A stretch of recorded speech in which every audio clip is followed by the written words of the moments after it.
Hello, sports fans, and welcome to another edition of Scott Sports 101. I'm Scott Trolla. We're going to talk about the Super Bowl, recap that from last night, and we're going to talk some Browns news. We do have that, and we'll talk about some NFL news as well. We'll talk Cavs and Tribe, and NBA basketball and Major League Baseball. But first, here is today's Scott Sports 101 trivia question. Who was the first player in history to win the NBA's Most Improved Player Award in 1986? I'll have the answer later in the podcast. Well, I want to take this opportunity to congratulate the Kansas City Chiefs on winning Super Bowl 54, 31-20 last night in Miami over the San Francisco 49ers. This was the Chiefs' first Super Bowl win in 50 years. And this was Andy Reid's first Super Bowl win as a head coach, and Chiefs quarterback Patrick Mahomes was the Super Bowl 54 MVP, and he deserves it, and the Chiefs are still celebrating today, and Patrick Mahomes rode in the parade down in Walt Disney World, Orlando, Florida, at the Chiefs parade celebration. I know it's going to be a big celebration back in KC, and the Chiefs just really, they battled back in the fourth quarter, after being down 20-10, and they just went on to win it, and the 49ers had it, and they blew it. So I just got to tip my hat to the Chiefs, and I have the sports section right here, and look what this says. Hail to the Chiefs. Yes, that's what it says. Hail to the Chiefs, because they first Super Bowl in 50 years, and it says, Williams scores 2 touchdowns in the fourth quarter as the Chiefs erase a deficit to put an end to Kansas City's 50-year Super Bowl championship drought, and that it did. And it just really was just a special night for the Kansas City Chiefs, and the 49ers. It was a great season for them, but I think they'll be back in it next year. And just really, Chiefs fans were happy, and Chiefs fans all over the world were happy, and the 49ers just faltered in the fourth quarter, and they could not do it. They blew it, and the Chiefs just rallied, and they just went on to win, and they just really, it just was their night, and the Chiefs were just so happy to get the Lombardi Trophy, and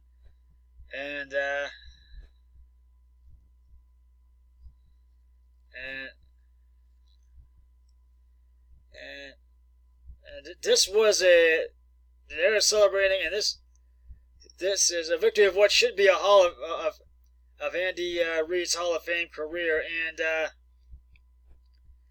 was Reid having called the plays. The Kansas City Chiefs rallied in the fourth quarter, as they call them, and to win the game at 31-20, as I mentioned, and they just really boy, this is the third time that they've rallied, the Chiefs, and they really deserve this Super Bowl. First time in 50 years since winning Super Bowl IV 50 years ago under head coach, the late great Hank Strom. So this is really, KC, you deserve it, and I tip my hat to you. Now we've got some Browns news to talk about. Now that the Super Bowl is over, the Browns are hiring Joe Woods of the 49ers, their defensive back coach, as their defensive coordinator, a league source tells Cleveland.com. The 49ers lost, as I've said, 31-20 to the Chiefs in Super Bowl 54 on Sunday last night.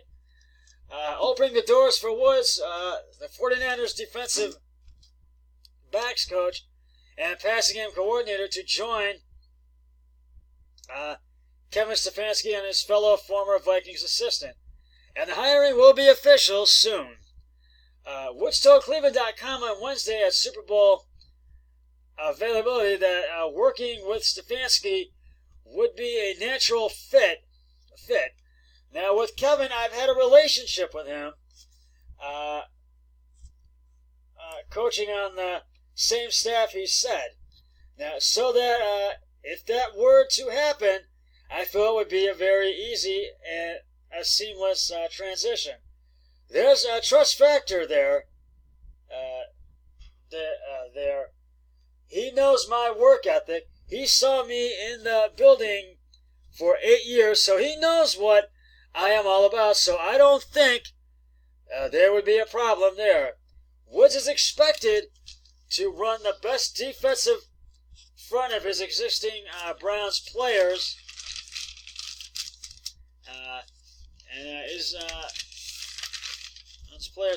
Is known as a technique guy and will be hard on his players. It's really just about developing trust in the players you coach, Woods said.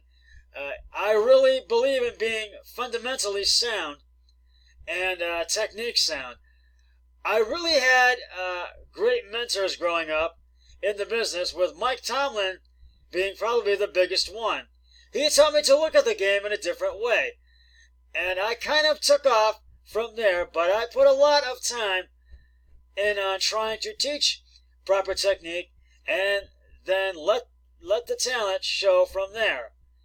And Ben Gosling of the Minneapolis Star-Tribune reported on January 22nd that the 49ers were making a late push to keep Woods, but if that happened, it didn't come to fruition.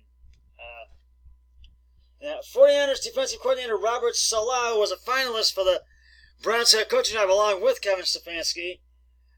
However, he acknowledged he would keep Woods if he could, but he knows losing him is going to hurt. Now, Woods joins offensive coordinator Alex Van Pelt and special teams coordinator Mike Prefer as key members of Stefanski's staff. And I think it's going to be a good move on for the Browns on Stefanski hiring the Browns hiring Joe Woods for their defensive coordinator. And so I think this is what the Browns need to get to the next level. I really think it's what they do need. And I really feel, and I said this last night on my Super Bowl 101 postgame show, Cleveland, it can happen, and it will. Trust me. The Browns will get their turn to the Super Bowl, and they will win it. Trust me. So I really feel this is a good move by the Browns. I'll keep you updated on this. And Andrew Berry has been hired as the Browns' new GM, as you know. So I just wanted to let you know that. I think that was a good move, too. In NFL news, there's a rumor going around the NFL that the Oakland Raiders could possibly be looking to sign Patriots QB Tom Brady. Now, the big question is, does Brady sign with the Raiders or any other team, or stay in New England and continue his legacy? I feel he's going to stay in New England with the Patriots and continue his legacy. So I really feel that this is that Tom Brady is going to remain in New England, and I just really feel that's what I think is going to happen.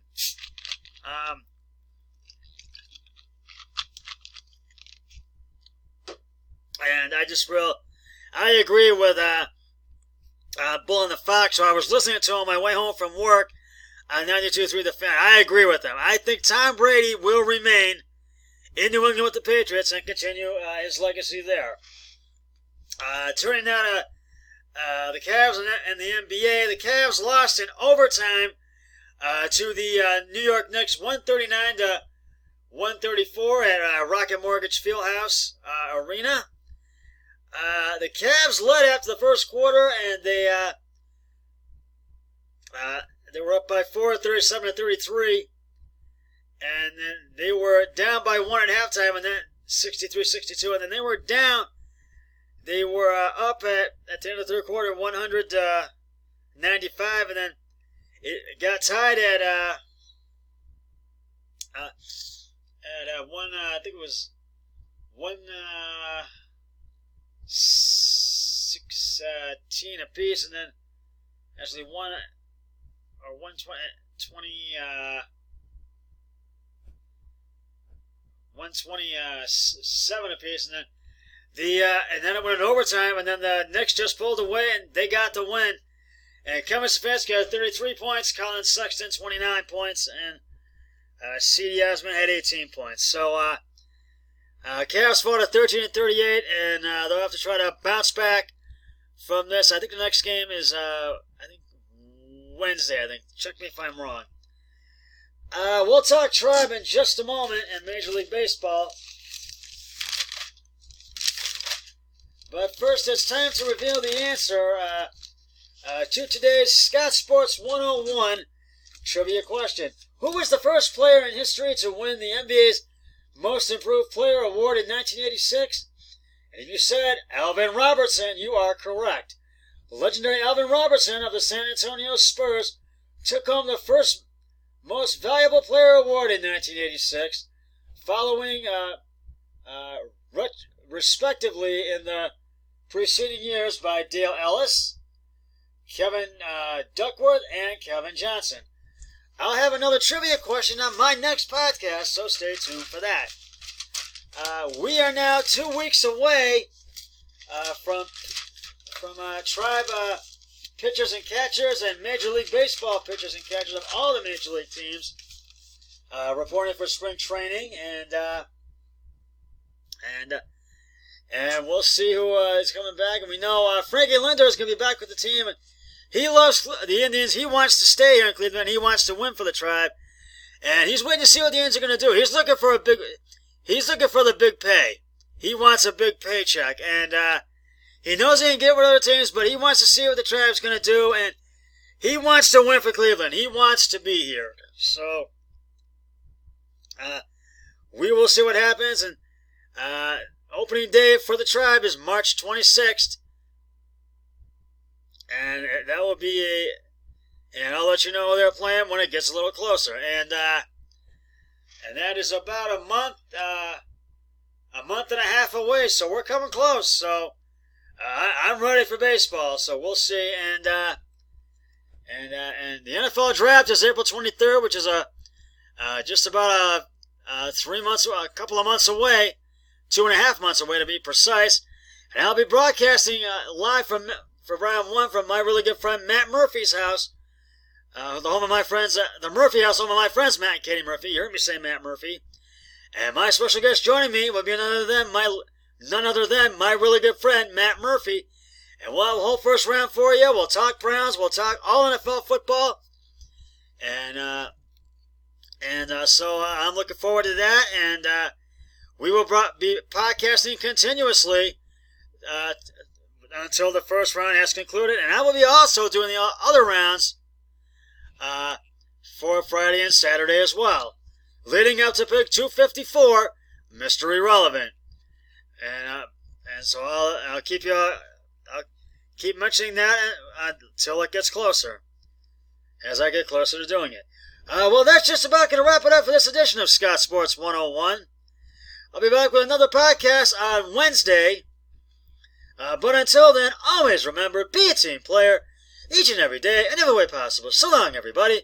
3, 2, 1, I'm done.